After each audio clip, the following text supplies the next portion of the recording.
Good morning. How you guys doing? It's a new day. We're switching it up. Today, we're redoing the first video. In this first video I put out, I deleted it. And deleted it because the way that I put it out was unacceptable for the mission. And I thought I'd just let it die. And then sitting there this morning thinking about it, I realized it's a key component to everything I've been speaking on. So I should probably put the key back on the shelf so you can use it. I've spent a long time contemplating pain, sadness, anger. And I've studied a lot of psychology because of it. Because there were times in my life where it was unmanageable, and it was from my decisions, not because the world had gotten over on me. So to even heal myself, I had to get to the roots of why, right? It's important is you understand yourself. And I came to the conclusion, and I've mentioned it, that I feel the only problem in the world is that people are disconnected from themselves. That everything else is a social construct problem from society that we've created from being disconnected from ourselves.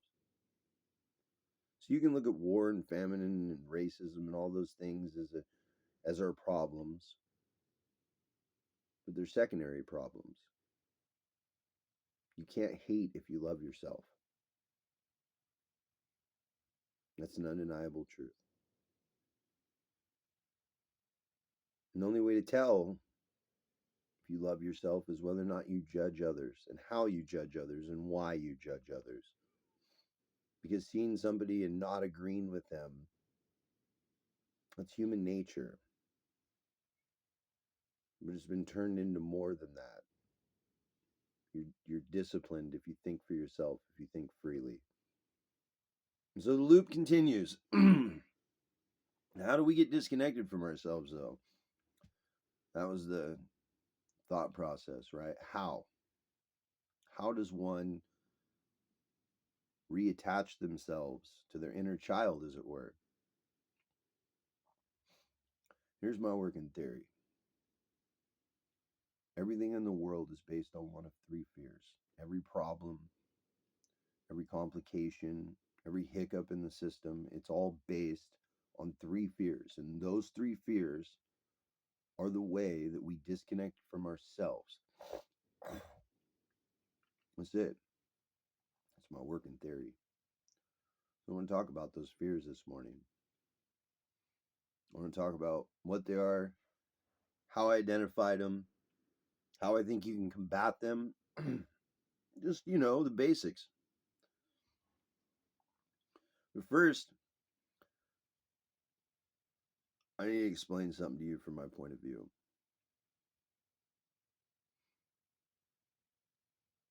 It says in the Bible, and I don't use the Bible much, because to me it's a set of keys that you have to dig really deep to pull the truth out of.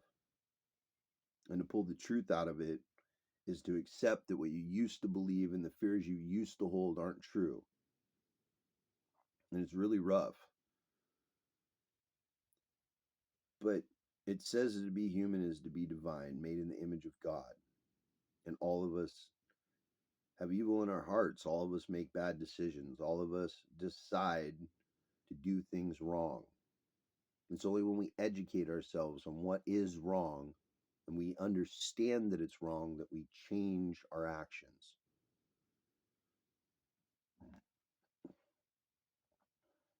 What happens when you kill somebody to protect someone else? If the president signed off on it, it's okay for you to kill people. There's an acceptable way to kill people based on faith of our government. But they told us you should never take a life in the name of God. They created the devil later after the Bible and put it in there as a duality. And by doing that, they split God. That's why you can't find God, oh, you Christians. That's why you can't find the devil, oh, you ignorant Satanists.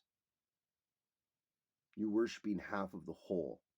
You flipped the coin on one side and considered it whole, and then argue which side of the coin is real. The coin is real. The coin has two sides. You cannot love God without loving the devil, because God is the devil and the devil is God. And separating the duality of a singularity, well, that's the biggest lie that's ever been told, isn't it? They say that the biggest lie the devil ever told was convincing humanity that he didn't exist. What a weird way to talk about God.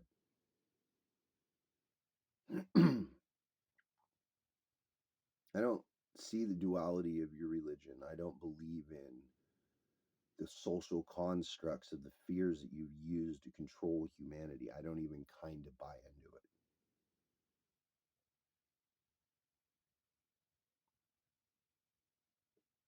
My prayers aren't fear that my soul's going to burn. And my prayers aren't for power or position or money or control of fucking anything. My prayers are just grateful that I exist in paradise.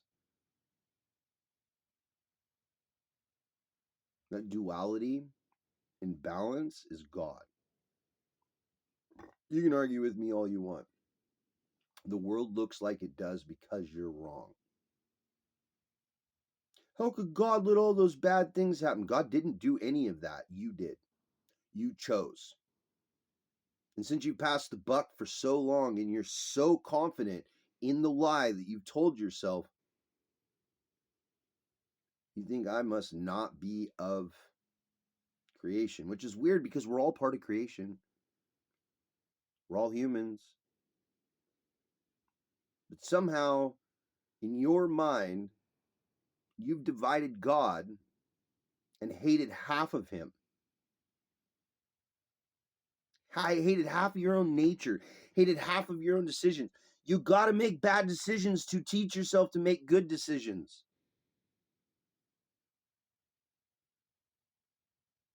Period.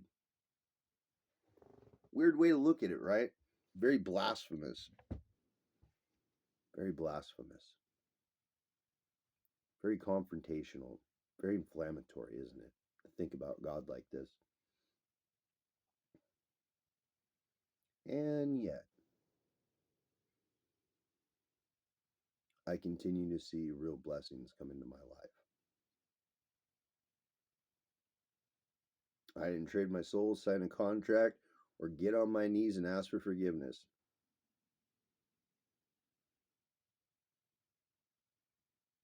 So if you're a Christian, you better spit me out because I must be lukewarm.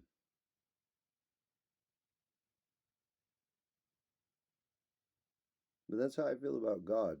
It's interesting, right? The duality of things. You guys want to see something really, really cool that you'd have never thought to do until I showed you? Duality, balance. Watch this. You see this rebel on my neck?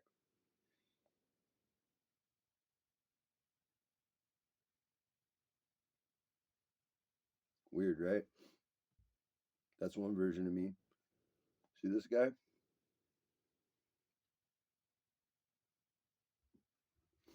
My eyes don't even look the same when they're divided, do they? Does that make me insane to understand that even my face is perfectly balanced in duality? This side says rebel, and this side's a visualization of the universe. Is that weird when you put those two thought processes together on the same face? I wonder. So let's talk about fear. To me, everything exists under one of three categories of fear that make us disconnect from ourselves and act in a way that probably naturally we wouldn't if encouraged to do better. Just to work in theory. The first one's of death. It's the all consuming one. Everything's fine until you have to go to the hospital. I don't care how healthy you are, how much money you have. All of you are in the same hospital gown, in the same bed, getting the same fucking treatment unless you're really, really, really rich. This is just truth. And every last one of us is going to die.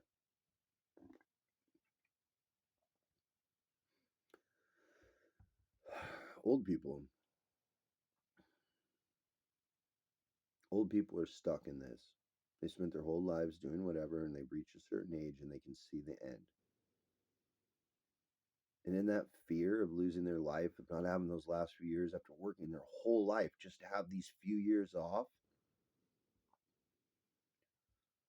that's why it's so easy to scare older people. That's why new technology scares older people. That's why new ideas scare older people. They're scared the world's changing and everything they did was for naught. And they never really figured out religion. I've met people that absolutely, in a psychosis, believe their version of God is absolutely real and they're actually not afraid when they die. But there's very few people that master this fear of death. Mostly just really hard people. They'll stand there with guns fucking blazing and not even flinch and just keep shooting.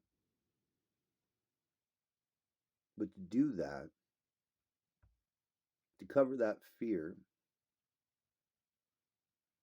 you must become a beast. And to become a beast is to lose your humanity.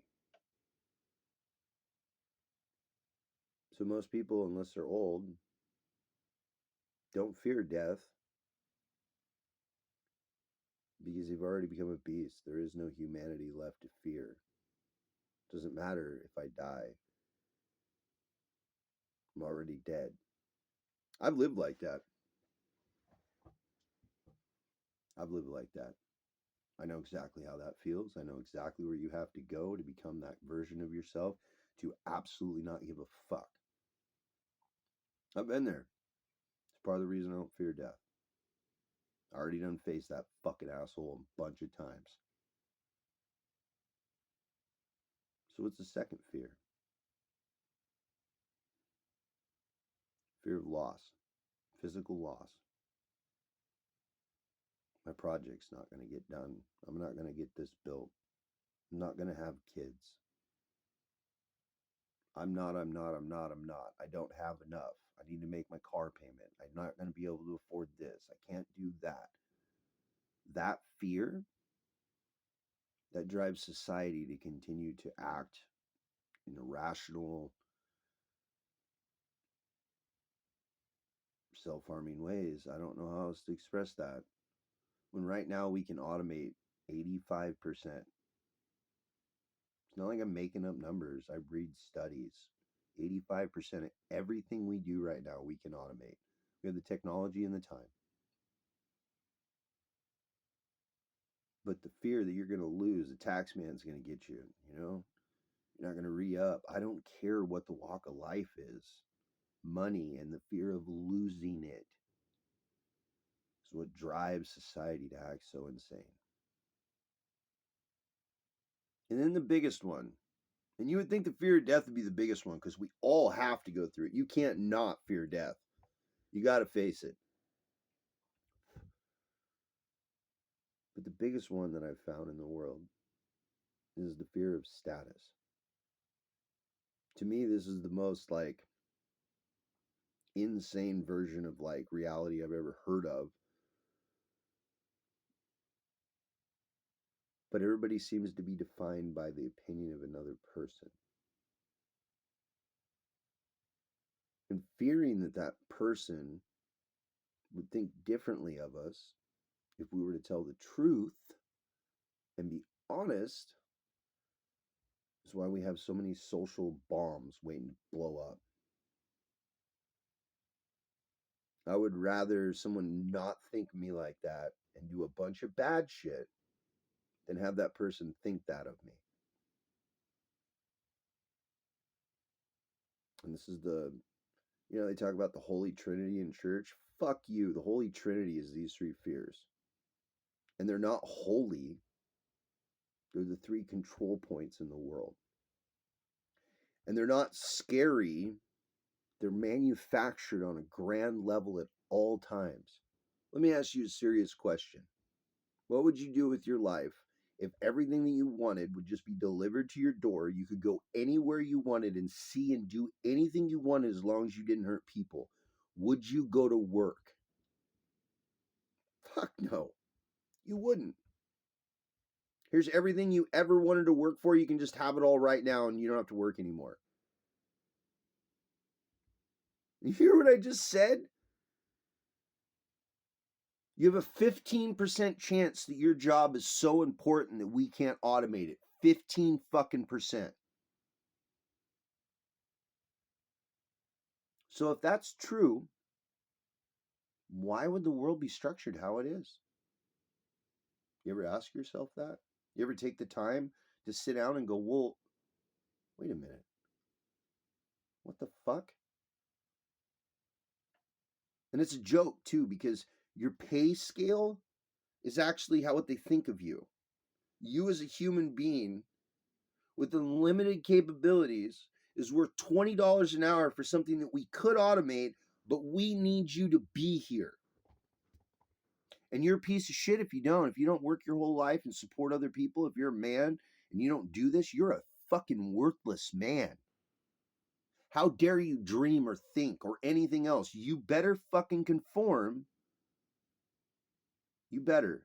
And then just to make sure that men do, let's just tell women how much of a piece of shit and worthless men are if they can't provide.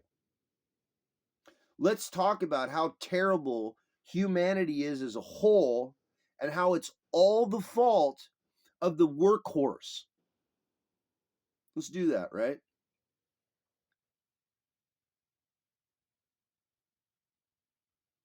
Used to be back in the day, men had to be hard. Wasn't no being soft. You were either hard or you weren't. And most men were hard headed. And the only way that men would calm down and show a little bit of compassion and love was women. It's how it used to be. A man would look for a woman for comfort and then, oh, you got mommy issues. No, you stupid fuck. That's what femininity is. The soft, nurturing energy. That's what the fuck it is. That's what men want. Because of the hard, cruel, fucking in your face, go fuck yourself, you only matter for what you can provide sort of mentality that seems to be the absolute norm in the world. You know what it was before that, though? Women were fucking cattle. You don't want to hear it? I'm sorry. I don't think you understand what equal rights means. I don't think you get it. I think you're gone woke. It's agreed upon safety for women.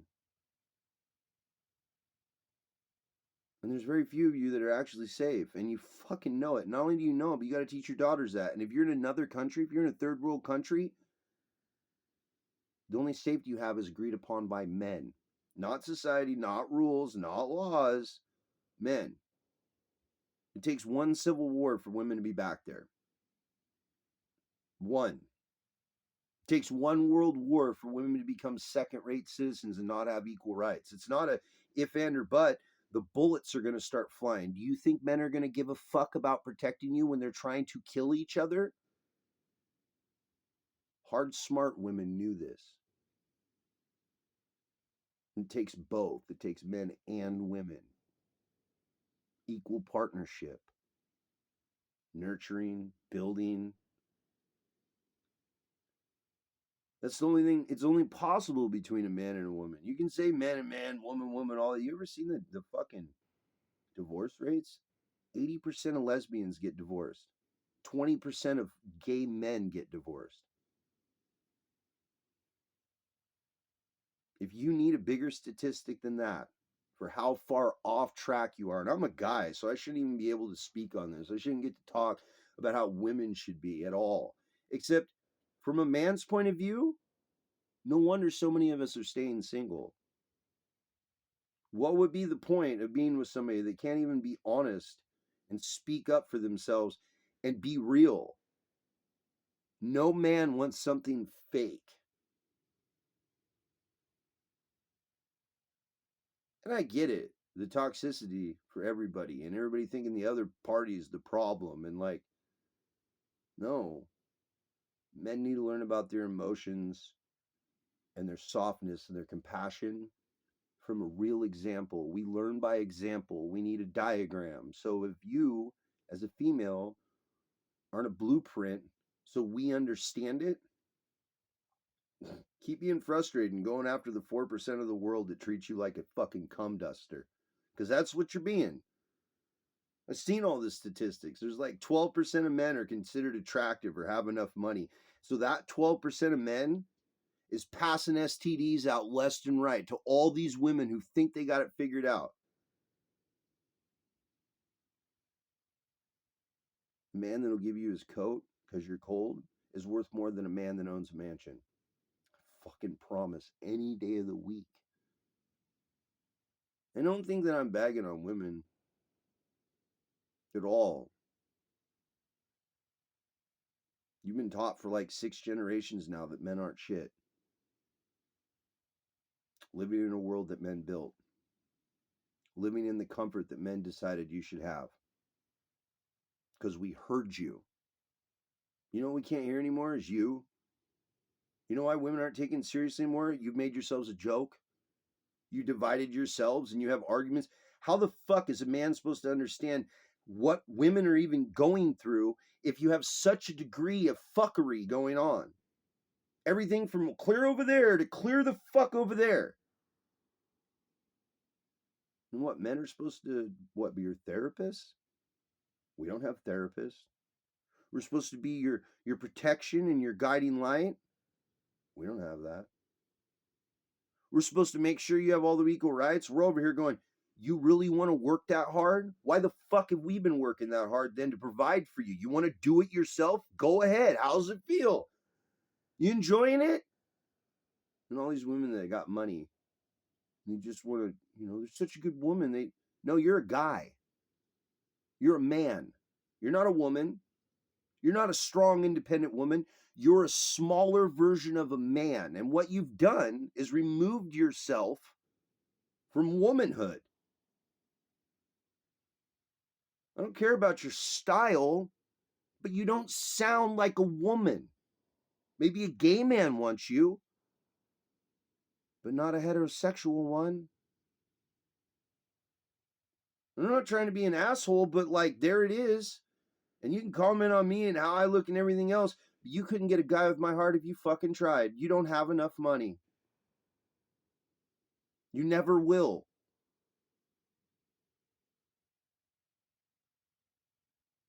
I could marry somebody that worked at McDonald's. You won't even consider dating a guy that doesn't make 5 figures.